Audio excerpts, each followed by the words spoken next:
बाप और बेटे और रूह कुदुस के नाम में आमीन। मैं तुझे कौमों का नूर बनाऊंगा ताकि मेरी निजात ज़मीन की इंतहा तक पहुँचे।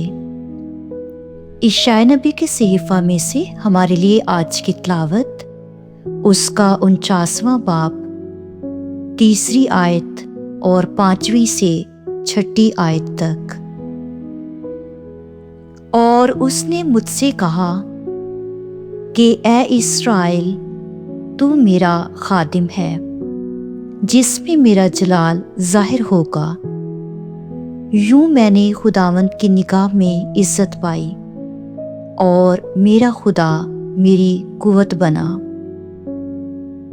और अब खुदावंद कहता है, यानी वो जिसने मुझे शिकम ही से अपना खादम बनाया ताकि याकूब को उसके पास फिर लाऊं और इस्राएल को उसके पास फराहम करूं कि ये हल्की सी बात है कि तू मेरा खादम है, ताकि याकूब के कबाइल को असर-ए-नौ कायम करे और इस्राएल के पसमानदों को फिर लाए।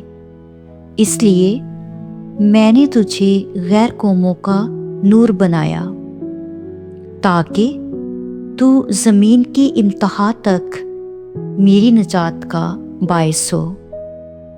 पाक कलाम के पढ़े और सुने जाने पर खुदावंद की बरकत हो।